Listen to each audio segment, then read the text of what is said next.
Hello guys, this is Sachin Malik. Welcome you all once again at my YouTube channel Malik Classes. Today we will discuss about self-inductance or coefficient of self-inductance. The topic is from class 12 physics. Electromagnetic induction का बहुत ही अच्छा और शानदार topic है self inductance.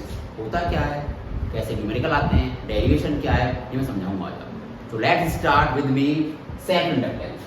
पहले जान लेते हैं कि एक्चुअली है क्या सेल्फ इंडक्टेंस, उसके बाद पढ़ेंगे coefficient of self inductance. Electromagnetic induction में मैंने आपसे पहले आपको पढ़ाया है कि अगर किसी कॉइल में, मान लिया ये मेरे पास कोई कॉइल है, ये मैंने गैल्वेनोमीटर से कनेक्ट कर दिया इसको, और ये कोई मेरे पास मैग्नेट है NS, और इनमें रिलेटिव मोशन हो रही है। If there is any relative motion between coil and the magnet, then an EMF is induced. EMF is induced or a current is induced in the coil.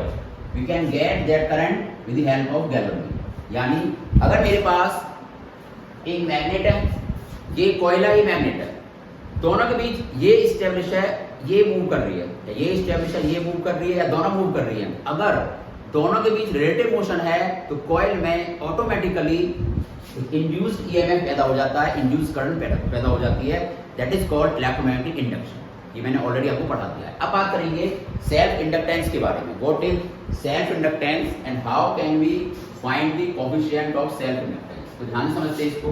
देखिए बेटा, सबसे पहले हम बात करते हैं ये डायग्राम की। ये डायग्राम बना हुआ है फर्स्ट सेकंड। केवल मैग्नेट के मूवमेंट से नहीं, अगर हम किसी सर्किट में करंट को चेंज करते हैं, देखिए inductance, electromagnetic induction, electromagnetic inductance actually है क्या। अगर मैं फ्लक्स में चेंज करता हूँ, ये मेरा फ्लक्स हो गया फाई। अगर किसी कॉइल से, कोई भी कॉइल है मेरी, ये कोई भी कॉइल होगी बच्चों, अगर इससे फ्लक्स, जो फ्लक्स पास कर रहा है, फ्लक्स होता है हमारा, flux is equal to BA cos theta, the number of magnetic field lines, the number of magnetic field lines through any surface, वो होता है फ्लक्स। तो अगर किसी भी कॉइल के फ्लक्स में चेंज करते हो, कम ज्यादा कम ज्यादा कम ज्यादा, तो वहां एक इंड्यूस्ड करंट पैदा हो जाती है। ये ध्यान रखना है बस। अब फ्लक्स में चेंज आप कैसे भी करो, चाहे मैग्नेट और कॉइल के रिलेटिव मोशन से फ्लक्स में चेंज करो, या करंट में चेंज करने की वजह से फ्लक्स में चेंज करो, व्हाटएवर।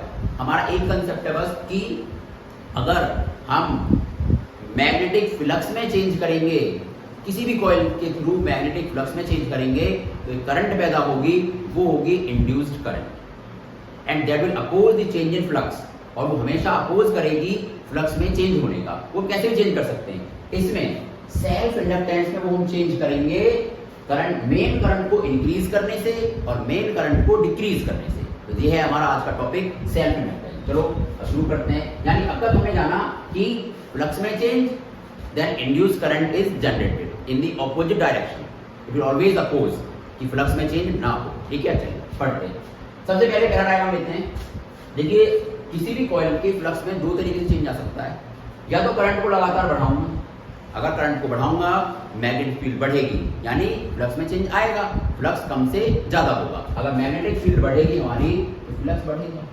दूसरा, अगर करंट को मैं लेवल पे ले जाके डाउन करूं, तो मैग्नेटिक फील्ड घटेगी, और मैग्नेटिक फील्ड घटेगी तो फ्लक्स भी घटेगा, फ्लक्स में चेंज आएगा। हमें फ्लक्स में चेंज करना है, बढ़ने घटने से मतलब नहीं है। तो ध्यान समझते हैं होता क्या है सेल्फ इंडक्टेंस। देखिए इस सर्किट में मैंने, ये सर्किट है, ये बैटरी हो गई, ये स्विच हो गया, ये हमारा हो गया वेरिएबल रेजिस्टेंस। जिस रेजिस्टेंस की वैल्यू वेरी करा के हम करंट को एडजस्ट कर सकते हैं। देखिए V is equal to IR होता है बच्चों, I is equal to V upon R। R बढ़ाएंगे करंट घटेगी, R घटाएंगे करंट बढ़ेगी। तो ये हो गया वेरिएबल रेजिस्टेंस। जो भी होगी हमारी रेजिस्टेंस को कम ज्यादा करके मैं करंट की वैल्यू को बढ़ाया घटा सकता हूँ। तो पहले डायग्राम हम क्या कर रहे हैं बच्चों, इसमें करंट को बढ़ा रहा हूँ, मैं करंट को इंक्रीज कर रहा हूँ। तो जैसे करंट मेरी इंक्रीज होगी, मेन करंट इंक्रीज होगी, तो इसमें इंड्यूस्ड करंट पैदा होगा, और जो इसका मेन करंट के फ्लो होने का अपोज करेगी। तो अगर ये अपोज करेगी, ये वाली जो इंड्यूस करंट है, ये मेन करंट का अपोज करेगी। अपोज कब कर सकती है, जब इसके अपोजिशन डायरेक्शन में फ्लो होगी। तो अगर मैं करंट इंक्रीज करूंगा मेन करंट तो एक इंड्यूस करंट पैदा होगी और उसकी डायरेक्शन होगी मेन करंट के अपोजिट, क्योंकि उसे उसका अपोज करना है कि मेन करंट ना बढ़े। सेकंड डायग्राम समझते हैं। इसमें मैं करंट बढ़ा रहा हूँ, मैं करंट को रिड्यूस कर रहा हूँ, करंट को कम कर रहा हूँ।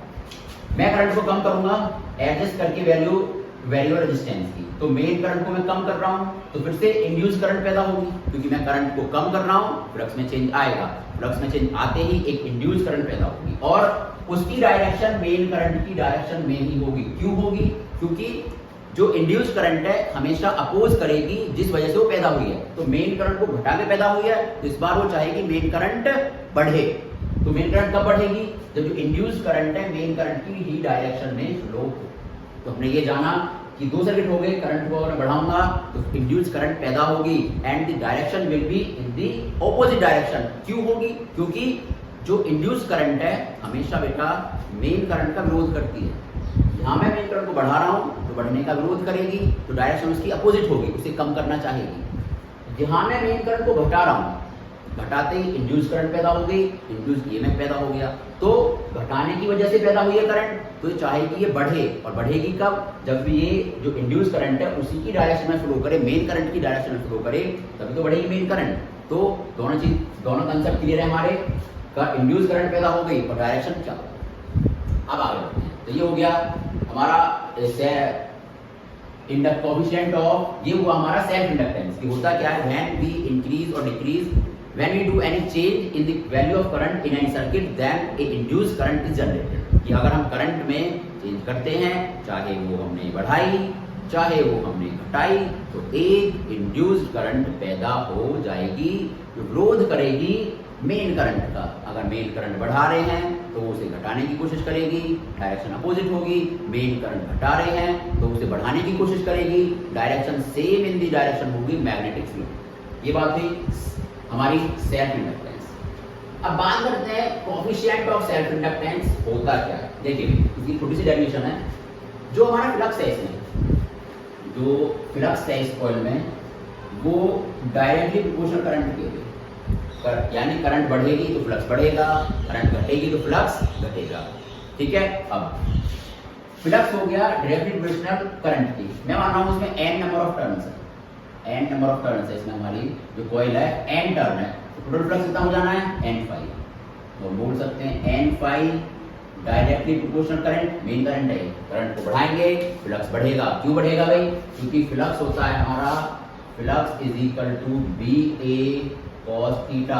करंट बढ़ाएंगे मैग्नेटिक फील्ड बढ़ेगा तो फ्लक्स भी बढ़ेगा। ठीक है। यानी हमने अब तक समझा कि जो n फाई है टोटल फ्लक्स है वो डायरेक्टली प्रोपोर्शनल आई के होगा। जब साइन हम हटाते हैं तो कांस्टेंट एयर होता है, दैट इज कॉल्ड एल।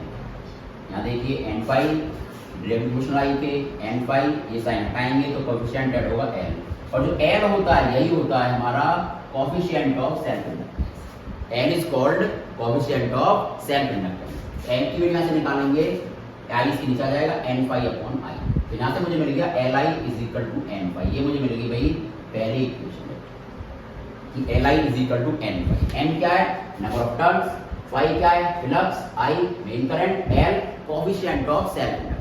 अब मुझे ये चीज पता है कि जो मेरा E होता है, E induced EMF, that is minus del phi by del t. Already मैंने डेरिवेशन करा रखी है, फैराडे का second law, this is called second law of Faraday. Faraday का सेकंड लॉ है कि any change in the magnetic flux, the rate of change in the magnetic flux is called is induced EMF. Sign minus का इसलिए लिया है क्योंकि जो induced EMF पैदा होगा, इंड्यूस्ड करंट पैदा होगी, वो हमेशा अपोज करेगी जिस कारण से वो पैदा हुई है। जैसे कि यहाँ मेन करंट बढ़ाई, डायरेक्शन होगी, घटाया मेन करंट घटाई, डायरेक्शन उसकी मेन करंट की डायरेक्शन भी होगी, कोशिश करेगी बढ़ाने की। तो नेगेटिव साइन शो करता है कि जो ये इंड्यूस्ड ईएमएफ पैदा हुआ है फ्लक्स के चेंज होने की वजह से, ये हमेशा अपोज करता है इंड्यूस्ड ईएमएफ कि ये पैदा ना हो। तो इसलिए ये हमने नेगेटिव साइन लिया। बहुत इंपॉर्टेंट कंसेप्ट है नेगेटिव साइन का। ये हमेशा अपोज करता है जिस वजह से जनरेट हुआ है। उसके बाद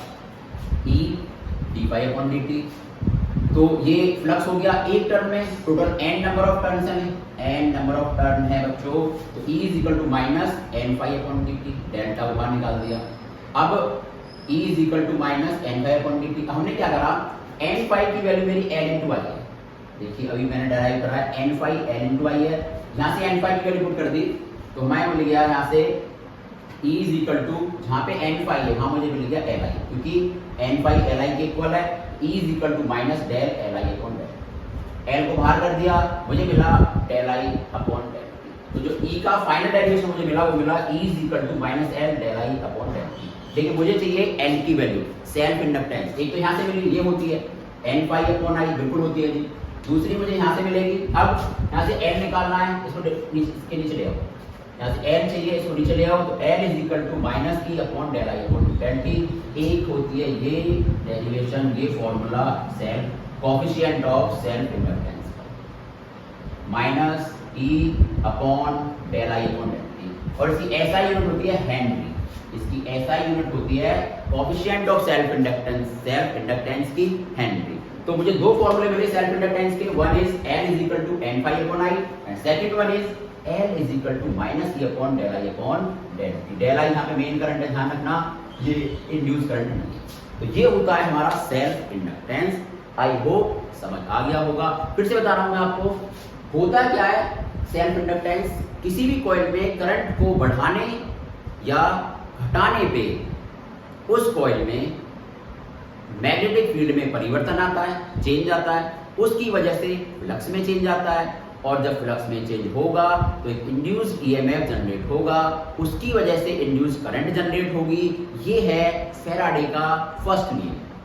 फैराडे साहब ने बताया था कि अगर किसी भी कॉइल में फ्लक्स में चेंज करोगे, चाहे वो कॉइल और मैग्नेट की मूवमेंट से करो या करंट के इंक्रीज और डिक्रीज करने से करो, if there is a change in a magnetic flux in any coil, a induced EMF, induced current is generated, और जो induced current जनरेट होगी वो हमेशा अपोज करेगी जिस कारण से वो पैदा हुई है। अगर मैग्नेट की वजह से पैदा हुई है तो इसका अपोज करेगी, अगर करंट के बढ़ाने की वजह से पैदा हुई है तो करंट के बढ़ने का विरोध करेगी, चाहे कि करंट कम हो, इसीलिए अपोजिट डायरेक्शन में चल रही है। अगर करंट के घटाने की वजह से पैदा हुई है तो इसका विरोध करेगी, चाहे कि ना घटे, और कब नहीं घटेगी, जब इंड्यूस करंट, देखो इंड्यूस करंट की भी सेम डायरेक्शन, मेन करंट की भी सेम डायरेक्शन। अगर हम घटा रहे हैं तो वो बढ़ाने की कोशिश करेगी, अगर हम बढ़ा रहे हैं तो वो घटाने की कोशिश करेगी, इसीलिए नेगेटिव साइन आता है E is equal to minus del phi upon del.